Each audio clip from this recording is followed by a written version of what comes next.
This story is inspired by verified reports of criminal activities linked to the dark web.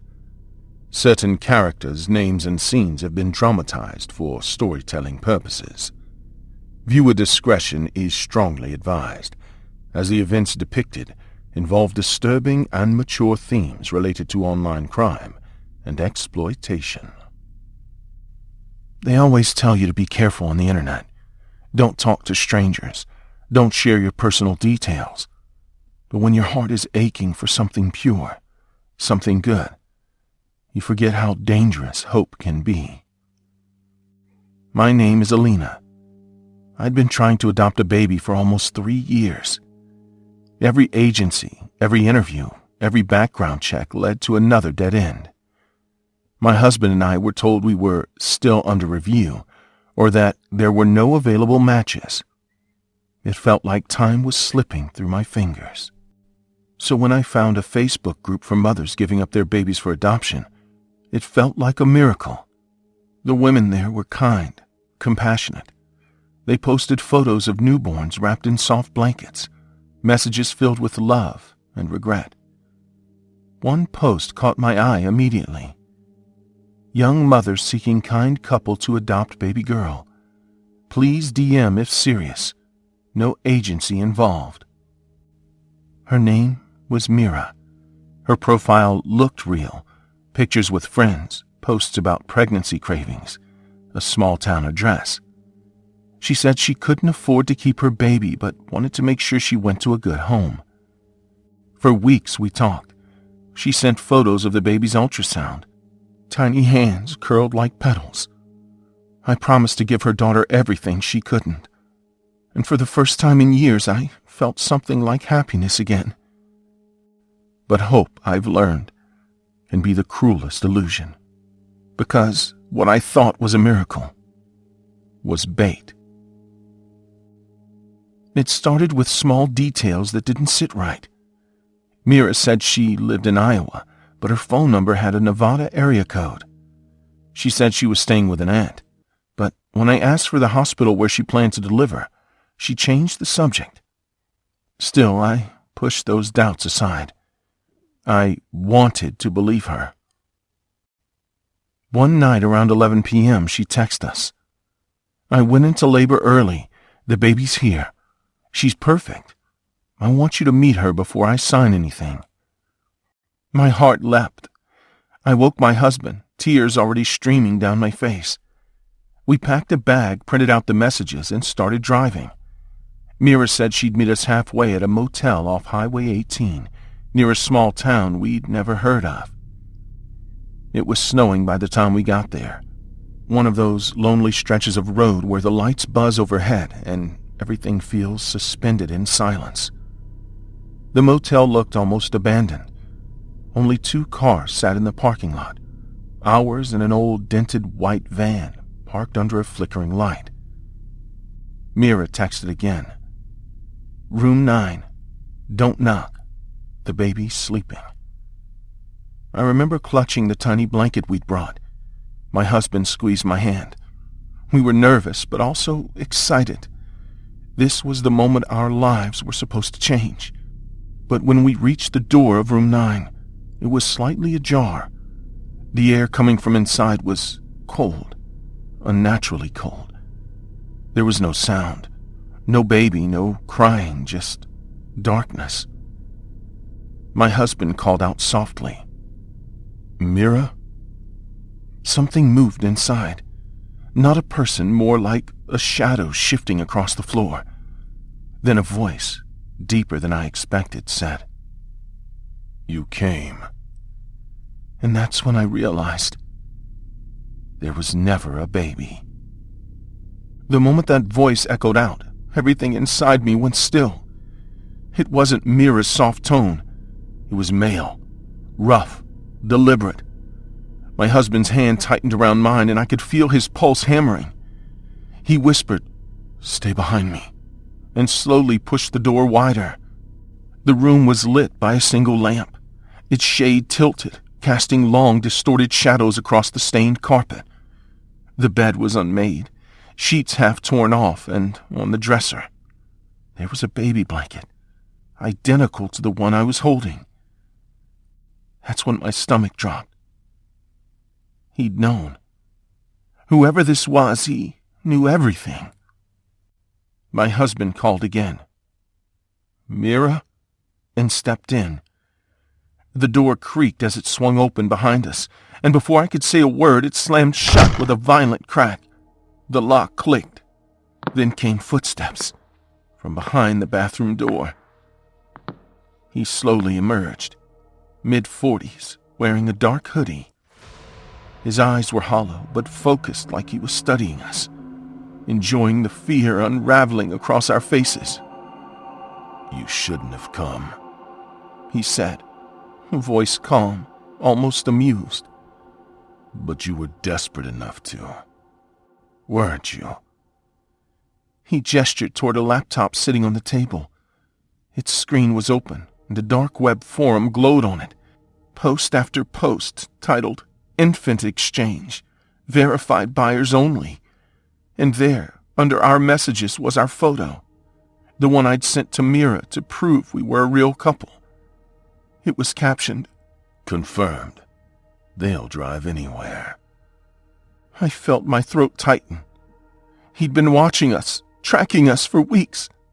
Every message, every video call, every piece of hope we'd clung to had been a setup. Then he smiled faintly and said, "The baby was never real. But you two, you're worth something." My knees nearly gave out. My husband tried to step forward to shield me, but the man pulled a knife from his hoodie pocket, glinting under the lamplight. "Sit," he ordered.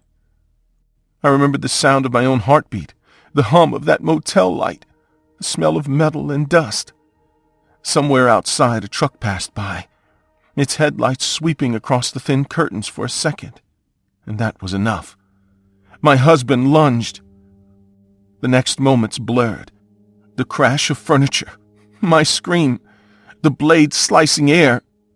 I ran for the door, hitting it hard, twisting the knob till it cracked.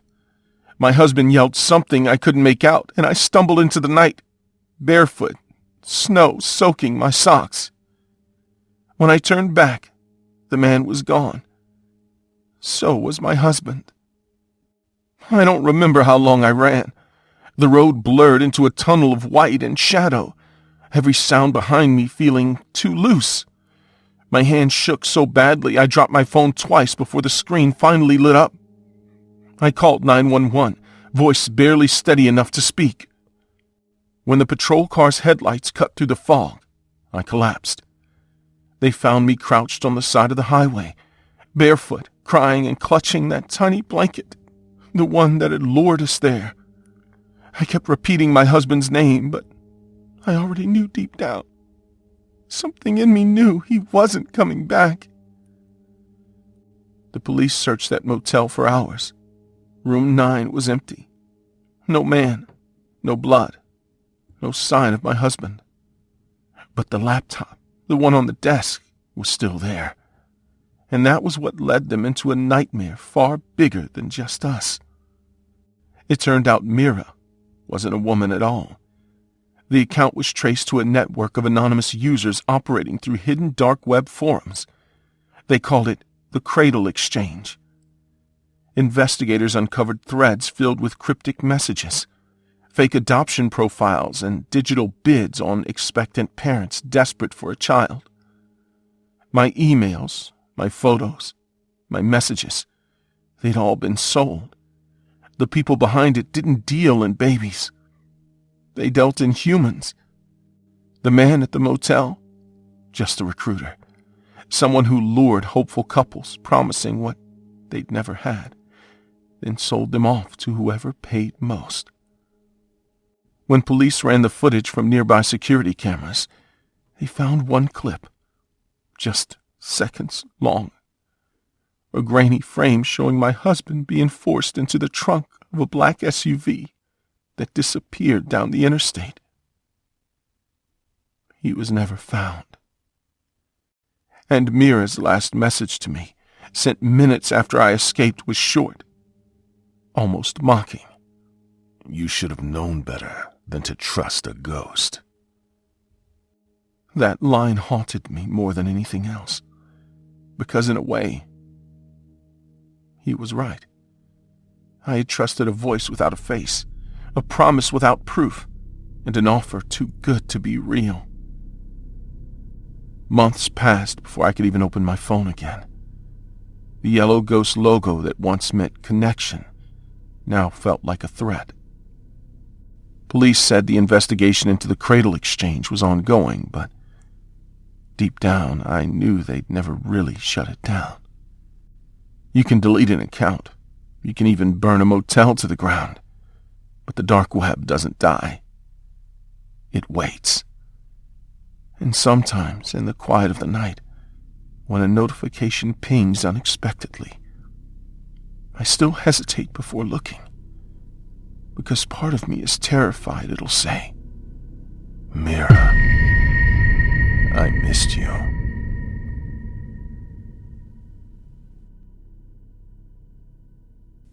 My name is Miss Eleanor Reynolds, and for most of my life I believed teaching was my purpose, the one good thing I could offer this world. I've spent 17 years in classrooms filled with restless teenagers, cheap pencils, and dreams that don't always make it past the town's borders. But nothing in all those years, no teaching degree, no safety training, no counselor seminar, prepared me for the day kindness ruined my life. It started, as these stories often do, with one student, Augustus Hale. He sat in the back of my sophomore English class, quiet, lanky, eyes that never quite met yours. He had a habit of sketching in the margins of his notebook when he thought no one was watching. When I'd peek, the drawings were intricate, cities collapsing, faces dissolving into smoke, hands reaching towards something they couldn't touch. I used to think he was just artistic. Now I wonder if those sketches were cries for help no one understood. The other students called him Augie the Ghost.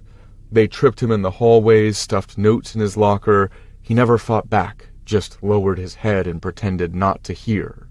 His home life didn't help. Everyone knew about it. Small towns like ours have no secrets. His parents divorced when he was 10. His father remarried and moved 3 states away. His mother, well, she was lost in the fog of addiction. I'd see her sometimes when I drove past the liquor store after school. Glassy eyes, shaky hands, and the smell of smoke following her like a shadow. One afternoon, Augustus stayed after class while the rest of the students stampeded toward the buses. "Miss Reynolds?" he said, his voice barely above a whisper. "Yes, Augustus? I have this history project due next week. It's half my grade, but my mom's laptop broke, and the library computers are..." He didn't have to finish the sentence. I knew exactly what he meant. The library was a battlefield for kids like him. The bullies roamed there too, disguised as study groups. "Of course," I said, smiling gently. "You can use mine. Just promise to bring it back tomorrow, all right?" His face lit up in a way I hadn't seen before. "Thank you, Miss Reynolds. Really, I'll take care of it, I swear." That night I felt good about myself. The kind of small, quiet pride that teachers live on, helping a kid who had no one else. Wasn't that what this job was for? He returned the laptop the next morning, neatly tucked in its case, thanking me again. I barely looked at it before setting it on my desk. I had essays to grade, meetings to attend, and lessons to plan. Life rolled on. Until it didn't. 3 weeks later, on a chilly Thursday morning, the school's fire alarm went off at 9:27 a.m. At first we all groaned. Another drill, I thought. But then came the first bang. Then another, and another. Screams, running feet. The unmistakable sound of chaos unraveling in the hallways. I locked my classroom door and told my students to hide. My hands were shaking as I pushed desks against the door, whispering, it's okay," though I didn't believe it myself. When the police finally cleared the building, 2 students were dead. 3 more were in the hospital. And the shooter was Augustus Hale.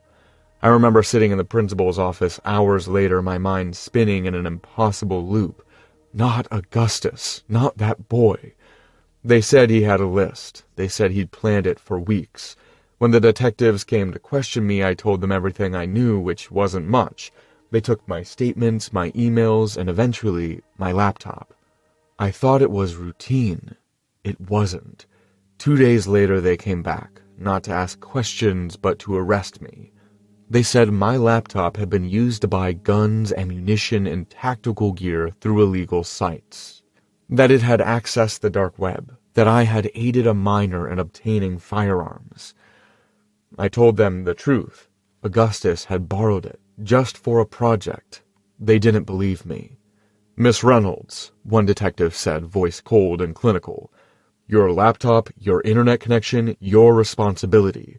The evidence shows premeditation, purchase records, and secure transfers. Whether you knew or not, you enabled it." They cuffed me in my own living room. My neighbors watched from behind their curtains as the kind, quiet teacher from Lincoln High was led away in handcuffs. The trial was swift. The town wanted someone to blame, and Augustus wasn't enough. He was a child, after all, a broken one. But me, I was an adult, an educator, someone who should have known better. The prosecutor painted me as negligent at best, complicit at worst. They showed the jury the receipts, the online chats traced to my device, and the shipments addressed to an abandoned house a mile from Augustus's home. I sat there numb as they spoke about me like I was a headline, teacher aide, school shooter. I tried to explain that all I ever did was try to help. That was the only thing I was guilty of, was trusting a boy who'd never been trusted before. But the world doesn't care about intentions, only outcomes. The verdict was guilty. Life imprisonment without parole. It's been 2 years since that day. I write this from a small gray cell that smells of bleach and regret. My hands ache from the cold, and my reflection in the metal mirror looks like someone else entirely. Sometimes I replay that afternoon over and over, the moment Augustus asked to borrow my laptop. If I'd just said no, if I'd just told him to use the library computers like everyone else, maybe those kids would still be alive. Maybe I'd still be in my classroom, chalk dust on my hands, sunlight spilling through the blinds. I hear from former students sometimes. They write me letters, some kind, some cruel. One said, "You did what any good teacher would have done." Another said, "You should have known. You're as guilty as he is." Maybe they're both right. I still dream of Augustus sometimes. In the dream, he's back in his seat by the window, head down, drawing in his notebook. I walk over and say his name. He looks up and his eyes aren't cold or angry, just tired. "I didn't mean to hurt you," he says. "I know," I whisper back, "but you did." Then he fades and I wake up to the sound of guards clanging metal doors. People like to say kindness always wins. That if you give enough, forgive enough, love enough, the world will reward you. But I've learned the world doesn't work like that. Sometimes kindness is a doorway that leads straight into ruin. Sometimes it blinds you to danger because you want to believe in good so badly you can't see the darkness standing right in front of you. Do I regret helping Augustus? Yes. And no. Yes, because it cost lives, because it cost my life. But no, because the alternative, to look at a child in pain and turn away, feels like its own kind of sin. Maybe I was foolish, perhaps I was naive, but I was never malicious. I wanted to help, I wanted to believe that compassion could save a boy from breaking. It didn't. And now as I sit here counting the years that stretch endlessly ahead of me, I still ask myself the same question every day. Was being kind really worth it? I don't know. I don't even know what the dark web is or what it's capable of doing. All I knew was that kindness, like fire, can warm or it can burn. And I, Miss Eleanor Reynolds, learned too late which one it was. I am a computer science student who always believed I had a grip on every code and trick out there. I spent long nights in front of my computer exploring forums and obscure sites with confidence and curiosity. My room was cluttered with textbooks, energy drink cans, and cables everywhere. I trusted my skills and prided myself on knowing more than most. Late nights were my time, and I often pushed boundaries. I would search for rare programming challenges and hidden corners of the internet. I enjoyed uncovering secrets that a few dared to explore. I started to explore parts of the internet that most considered off limits. The idea of finding something forbidden on the deep web thrilled me. I didn't expect any harm. I was sure my skills could handle any risk. My curiosity led me to a place where lines between code and chaos blurred. The dark web. My online search led me to obscure forums discussing secret networks and dangerous software. I began to dig into communities that traded in exploits and rare hacking tools. The language was blunt, and the advice was unfiltered. I followed every lead, convinced that I could decode their mysteries. Navigating through encrypted pages, I found the directions to a dark site and unusual downloads. Every click promised a thrill and a challenge.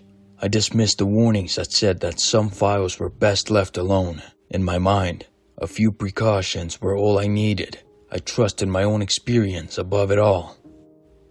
I noticed traces of activity that didn't belong to casual hackers.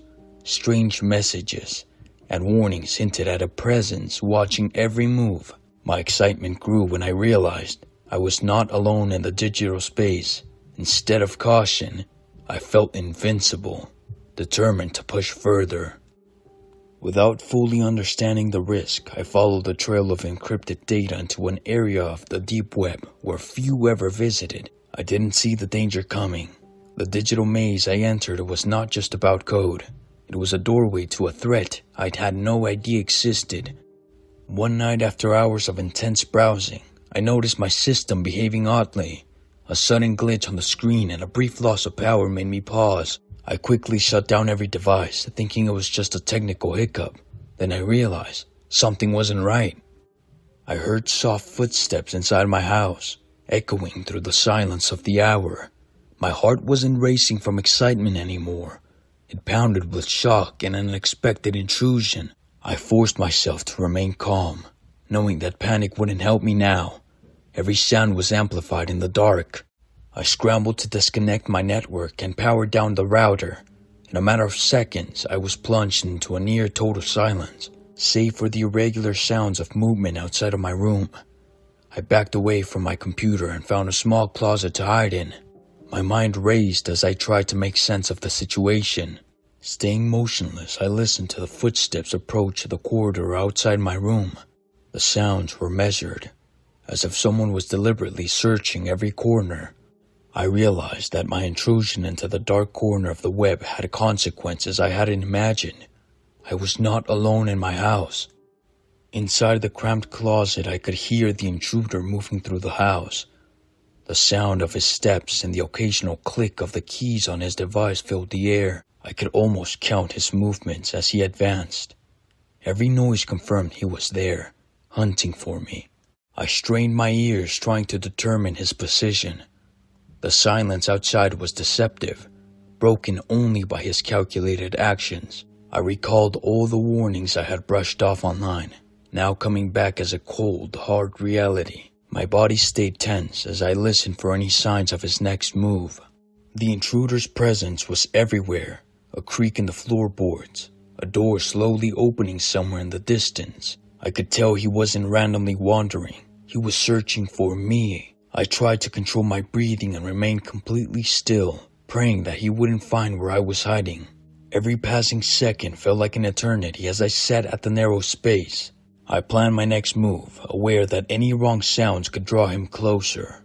My confidence had been crumbled as I realized that the danger wasn't in the code anymore. It was right in my own home. After what felt like an unending vigil, I decided that staying hidden any longer was not an option. I waited another 30 minutes before creeping out of the closet. With shaky hands, I turned on the light, expecting to see an empty house. Instead, the room felt eerie, unchanged, yet with a menace. I eased towards my computer desk, thinking that if I could reach it, I might have a chance to lock everything down again. As I sat in the chair beside my computer, my eyes caught a glimpse of something impossible. In the reflection of the turned-off screen, a figure stood directly behind me. As my heart sank, the figure lunged without a warning. The intruder grabbed me by the head and slammed me on the wall and then on the desk with all of his force.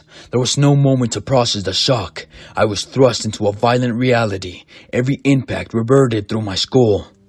I tried to break free, but he was relentless. He dragged me across the floor, tossing my body against the wall as if I were nothing more than debris.